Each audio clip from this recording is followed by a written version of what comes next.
Hello, guys. Welcome to Psyched Minds. We are reading It Didn't Start With You by Mark Wallen.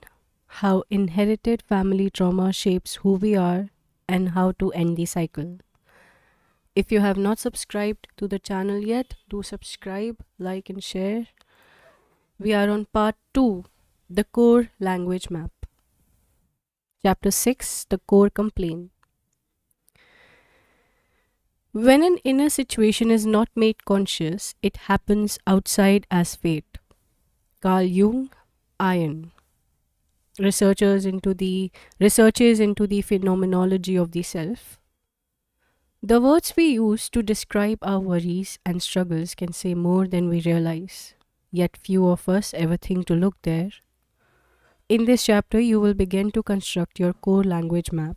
You will learn to follow your words as they form a trail of clues that can lead you to the origin of your fears. Along this verbal path, the core complaint will be your first stopping point. It can be a treasure chest or unexamined wealth. Your core complaint can even contain the seeds of the resolution you seek. You just need to look inside. To hear the core complaint in our everyday language, we look for the deepest threads of emotion in the fabric of the words we speak.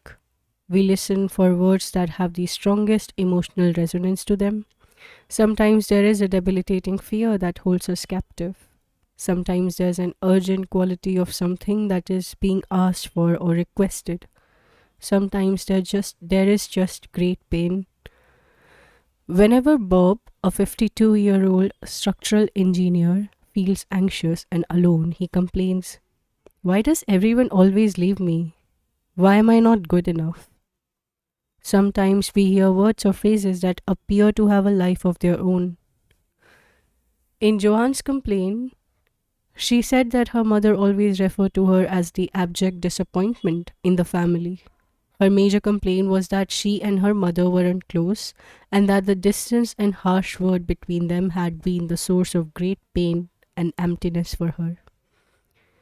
When she peeled back the layers of generational pain, she understood that it was her grandmother, not her, who felt like the abject disappointment in the family. The story went like this. Grandmother was a 15-year-old girl in love with a married man in their small Irish village. She became pregnant and the man refused to take responsibility. Kicked out of her home, the grandmother lived with shame for the rest of her life, cleaning houses and raising her only daughter as a single parent. Grandmother never married and never got over the feeling that by having an illegitimate child, she had brought shame to her family. Even though the words abject disappointment were never spoken by the grandmother, they resonated for all three women. The grandmother lived these words when she was banished by her family. Her daughter lived these words when she felt that she had ruined her mother's life by being born out of wedlock. 2 generations later, the granddaughter shared the emotions, feeling like she was a disappointment to her mother. The words abject disappointment in the granddaughter's core complaint, when explored, brought her tranquility and understanding. She began to realize that her mother's invective was never meant for her personally, even though the words had been directed towards her. Now, when she heard them, the words evoked feelings of love and compassion for her mother and for her grandmother, and for what must have been a difficult life for them in Ireland. In analyzing the core complaint, we are not only looking at our spoken language, we are observing our somatic or physical body language as well. We also pay particularly close attention to the symptoms and behaviors we have that stand out as idiosyncratic or unusual. In the example that follows, Carson, a 26-year-old firefighter, expressed his fear physically as well as verbally. Carson was 24 when his car sidewiped a guardrail and nearly toppled over a cliff. In an instant, he recovered control of the vehicle and continued safely to his destination. But his sense of having any control in his life vanished. From that day, Carson had been suffering from daily panic attacks. Coupled with feelings of shakiness and lightheadedness was a clear feeling that were he to die, his life would have amounted to nothing.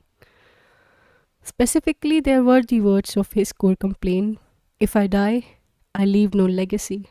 No one will remember me. I'll be completely gone as if I never existed. I won't be remembered in a good light. What was odd about Carson's regret was that they belonged to a 26-year-old man. Carson's life had barely begun, and here he was, already bemoaning a lifetime of regret. Something was clearly off kilter. When we examine the words of a core complaint, we trust the words implicitly. We don't always trust the context. However, the words themselves are generally true for someone, not necessarily us. Discovering who that someone is requires a peek behind the curtain into our family history. For Carson, that missing someone was his father. After a tumultuous divorce from his mother, Carson's father was asked to give up his parental right to Carson, who was 4 at the time. After a long and unsuccessful battle for custody rights, his father finally conceded. Carson could never see his father again.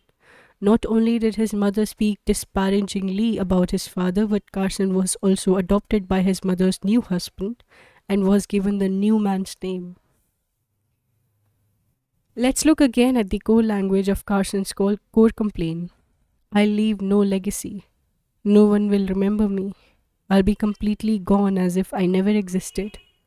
I won't be remembered in a good light. Carson's story now takes on a new light. Merged with his father's reality of having lost his living legacy, his son, Carson had found a covert way to join with his missing father. He shared the feelings of his father's painful experience, fearing that he too would suddenly be gone and forgotten. After discovering the root of his core complaint, Carson made a decision to locate and resume contact with his father. His father had moved out of state and had 3 children with a second wife, yet he was ecstatic to hear from Carson. The emptiness of losing his first son 20 years earlier had remained with him, boring a hole, as he described it to Carson, in his heart. Something tangible, though deeply submerged, had also remained inside Carson. It was his love for his father. As the adage goes, history is written by the victors, penned by those who remain to tell it. No matter how skewed or one-sided the story, many of us rarely think to question what the story would look like if told by the other side. In Carson's case, his mother was the victor and his father the loser, based on the fact that he wasn't there to raise his son. Both parents had fought for child custody, but for reasons unknown, his father lost. Carson realized that years of the negative stories his mother told him about his father had shrouded his early memories of him. Over the following months, Carson and his father created new memories, taking several camping and fishing trips in the mountains they had frequented when Carson was small. During that time, Carson's panic attacks completely disappeared. Father and son began forging a new, substantive legacy together. Now, here's your first written exercise. Grab your pen and paper or notebook and let's get started. Written exercise 1: Investigating your core complaint. Focus on a problem that is most pressing in your life right now. It might be an issue with your health, your job, your relationship, any issue that disrupts your sense of safety, peace, security, or well being. What is the deepest issue you want to heal? Maybe it's a problem that is overwhelming to you, that feels overwhelming to you. Maybe it's a symptom or a feeling you have had all your life. What do you want to see shift? Don't edit yourself. Write down what feels important to you. Write it down as it comes to you. For example, you may carry a fear of something terrible happening to you in the future. It doesn't matter what comes out, just keep writing. If nothing comes, answer this one question. If the feeling or symptom or condition you have never goes away, what would you be afraid could happen to you? Don't continue reading until you have written down your most pressing concern. Now look at what you have written. As you read it, don't read it so carefully that you become enthralled with it. Don't get caught up in the words or feelings. Scan it lightly without feeling the emotions. You're looking for words or phrases that stand out as unusual or peculiar. For example, what words or phrases do you always say, or perhaps have never said before this writing exercise? What language seems to jump out at you? What language calls out to be noticed? Now read it again, but this time read it out loud to yourself. Try to hear with a new ear that hears without feeling emotions. I call this type of hearing with our meta ear or hearing with our third ear. What words or sentences have an urgent quality to them? What words have a strong emotional resonance or a dramatic feeling? What words have a feeling of strangeness or peculiarity? What words may not fit entirely in the context of your life experience? See if you can listen to what you have written as though you were listening to someone else. Perhaps the words do in fact belong to someone else and you have merely been giving them a voice. Perhaps the words belong to someone in your family who was traumatized and couldn't speak them out loud. Maybe through your complaints, you are telling this person's story the way Carson shared his father's angst. Listen as deeply as you can for something in the writing to grab you. In this type of listening, you are listening beneath the storyline for what is essential to appear. If you get lost in the emotional elements of the story, you may miss the core complaint. Here's how Bert Hellinger describes this type of listening. I'll describe what is happening when I'm working with someone. He will have told me something about himself and I will have only half listened. I don't want to hear exactly what he's saying or know exactly what he's saying. Therefore, I don't listen so carefully that I have to concentrate, but rather just enough so that I can at the same time keep my eyes on the greater picture. Then suddenly he says a word and this alerts me. Suddenly beneath all that he said to me, there is a word that speaks to me. This word has energy, and without knowing exactly what I'm going to do, I know that this is the place where I can do something. If I allow this word to take its effect on me, I get a sense of the people who are necessary for the resolution. Sandy, I am going to die. Now follow along as we dissect the core complaint of a woman I'll call Sandy. Sandy was also like Gretchen, a child with a history rooted in the Holocaust. As the child of a Holocaust survivor, Sandy wanted help to understand her overwhelming fear of death, and so we explored some of her core language. She described her fear as not death itself, but knowing that I am going to die and I can't do anything to stop it. It's totally out of my control. Sandy also wanted help with her debilitating fear of closed-in spaces, which kept her from flying in planes and riding in elevators. Whenever the door of an elevator would close or the plane would fill the people, whenever there would be a mass of people between me and the exit, a deep panic would set in. Her core complaint said it all. I can't breathe. I can't get out. I'm going to die. Sandy was 19 when the claustrophobia and feelings of not being able to breathe began. Her father was also 19 when both of his parents and his younger sister were asphyxiated in the gas chamber at Auschwitz. Sandy's symptoms worsened after her father passed away 10 years ago, although a link seemed obvious to me. As I have worked with many descendants of Holocaust victims and survivors, Sandy had never made the connection. She was carrying the panicked terror of her grandparents and aunt. Perhaps she even carried her father's guilt of having been the only family member to survive. Look again at Sandy's core language. Knowing that I am going to die and I can't do anything to stop it, it's totally out of my control. Clearly, her grandparents and aunt would feel this way living in the death camp and as they were being led to the gas chamber. Once inside the gas chamber, and any one of them might have experienced a mass of people between me and the exit. Then, of course, an unfathomable panic would have set in. Sandy's core language revealed the tragic outcome. I can't breathe. I can't get out. I'm going to die. The connection was now obvious to Sandy. The of her ancestors had been expressing itself inside her. Although she had known about the tragic events in her family, she had never made the connection that she could be the bearer of suffering that didn't belong to her. Now it was clear.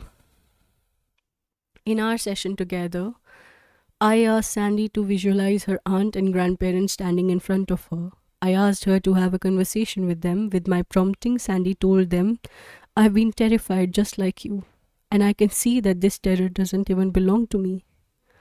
I realize that it doesn't help you when I carry it, and it certainly isn't helping me.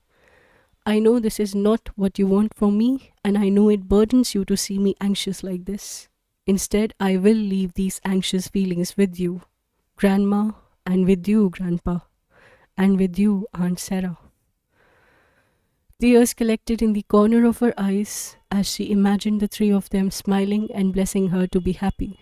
Sandy imagined her body filling up with the love they were sending her, finally able to pinpoint the origin of her claustrophobia and fear of death.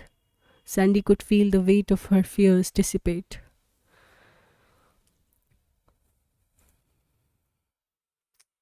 Why did I stop streaming?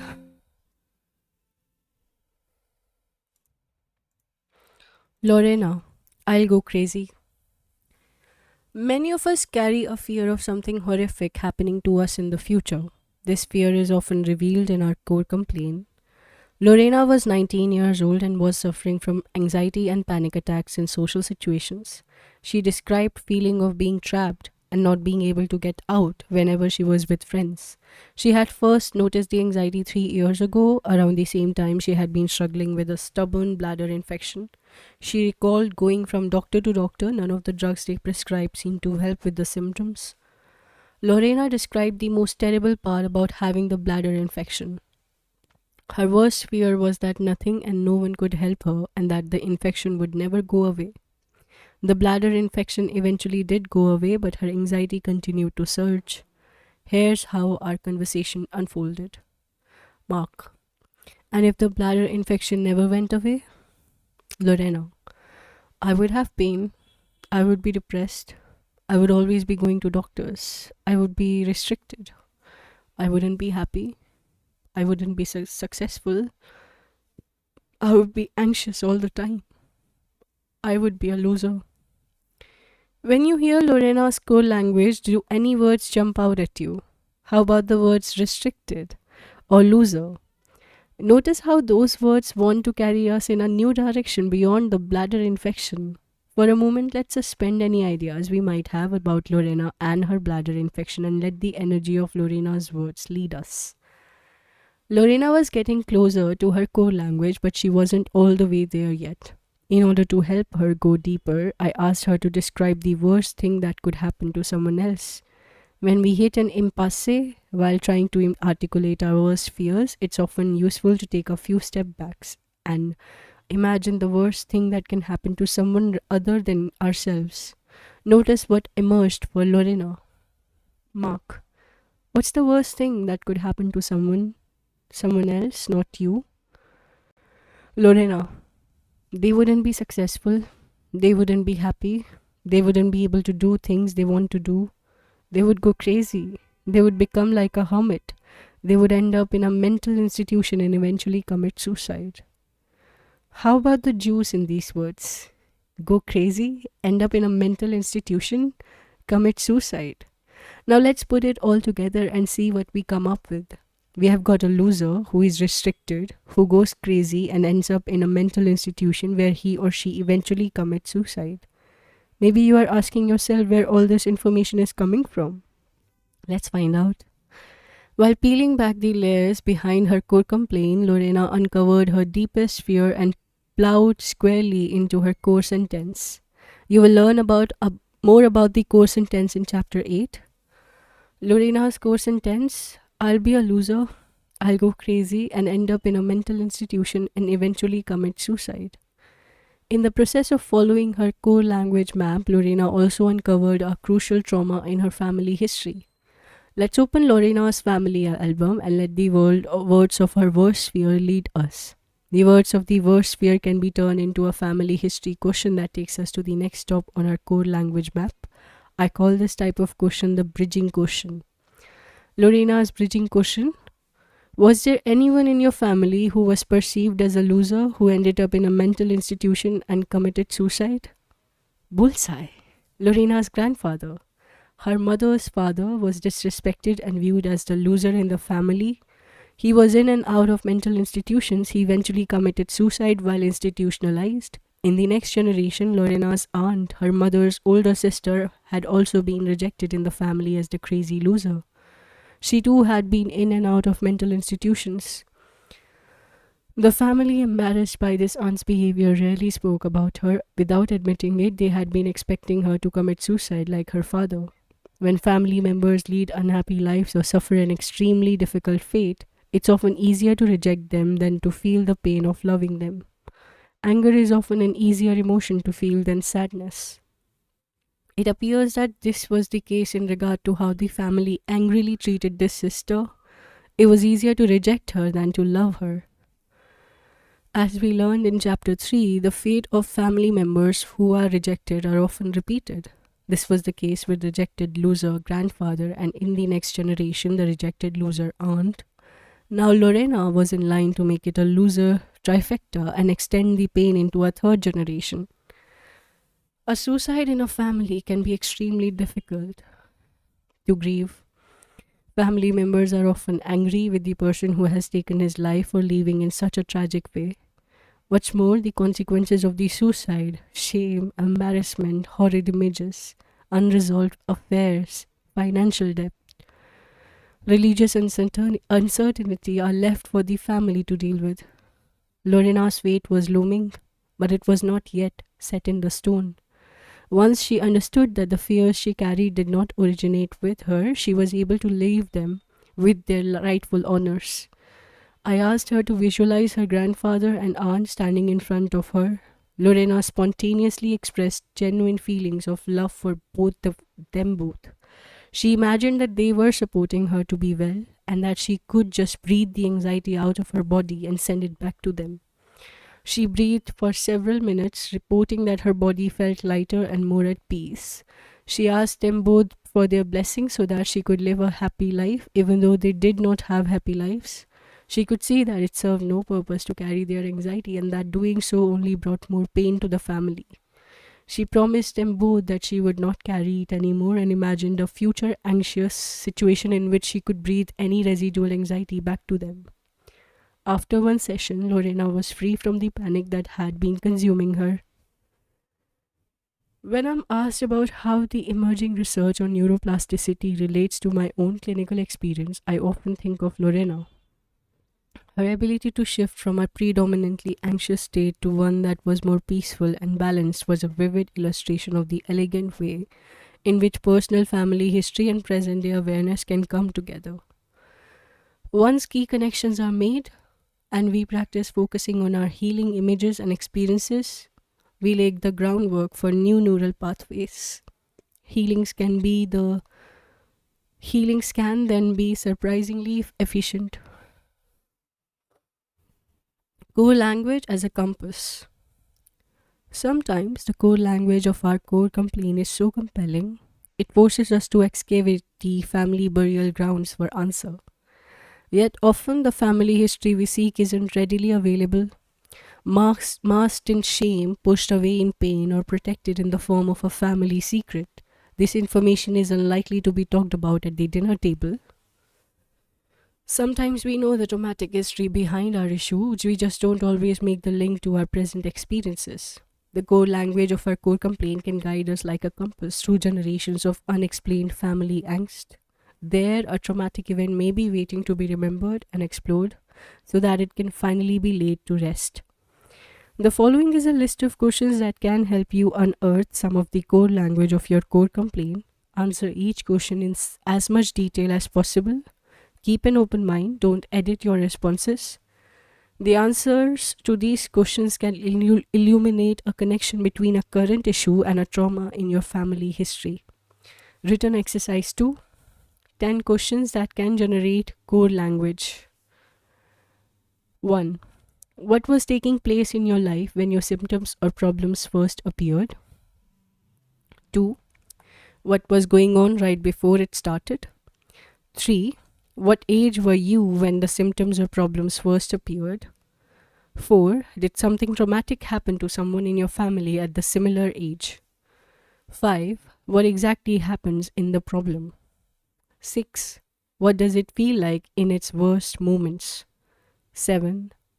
What happens right before you feel this way or have the symptom? 8. What makes it better or worse? 9. What does the problem or symptom keep you from being able to do? What does it force you to do? 10. If the feeling or symptom were never to go away, what would it be the worst thing that could happen to you? Now read what you have written. Here are some themes I have observed that repeat in families. Do you recognize any of the following themes in your family? Language that repeats. Is there language that doesn't seem to fit in the context of your life experience? If so, could this language belong to someone in your family? Ages that repeat. Is there a connection between the age you were when your symptom or problem first appeared and the age of a family member when they struggled or suffered? If, for example, you had a parent who died young, you could develop an issue or symptom that limits your life in some way when you reach the same age as your deceased parent. Unconsciously, it might be difficult for you to be happy or live fully beyond the age when he or she died. Your problem or symptom can even occur when your child reaches the same age that you were when your parents died. Emotions, behaviors, and symptoms that repeat. Think back. What triggered your problem or symptom into motion? What was happening in the background? Did someone leave you? Did you feel slighted, rejected, or abandoned? Did something happen that made you feel like you wanted to give up or quit? Does your issue or symptom mimic or recreate a certain experience or situation from your early childhood? Is it similar in any way to an event in your family history? Does it resemble anything that happened to your mother, father, grandmother, or grandfather? The answers to these questions can reveal significant clues to unearthing a family connection. Complaints and symptoms as clues for resolution. What particular quality of or essential message is the complaint or symptom attempting to express? When looked at out of the box, your complaint or symptom can be creative expression leading you to complete something, heal something, integrate something, or separate from something. Perhaps a feeling you have taken on that never belonged to you in the first place. Perhaps your symptom or issue is forcing you to take a step you haven't taken, a step you can no longer ignore. Maybe you are being asked to complete a stage in your development that got interrupted when you were small. Maybe your symptoms or issue recreates a state of helplessness that function to bring you close to your parents. Or conversely, maybe your symptoms or issues forces growth and independence from them. Maybe you are being shown that you need to finish a task or follow a path you abandoned. Maybe you have ignored a young or fragmented part of yourself that expresses in symptoms. Maybe you neglected a personal boundary that can no longer remain overlooked. Our symptoms and complaints can lead us to mend a broken relationship or help us to heal a personal trauma by forcing us to confront feelings we have long ago suppressed. Not only can they give us insight into a family trauma that has never fully resolved, they can also give us insight into a personal guilt we carry, perhaps even lighting the path towards reconciliation. Our complaints, symptoms, and problems can function as signposts, pointing us in the direction of something that is still unresolved. They can help bring something to light that we cannot see or connect us with something or someone we or our family have rejected. When we stop and explore them, what is unresolved can rise to the surface, adding a new dimension to our healing process. We can emerge feeling more whole and complete. That brings us to the end of chapter 6. If there is any comments related to it, anything big before that as well, if there is anything at all, you are welcome to write in the comment section of the video or in the community section of YouTube channel, of the same name, Psyched Minds. If you have not subscribed yet, do subscribe to the channel, like, and share. Bye bye for now. Take care. Keep reading. Bye.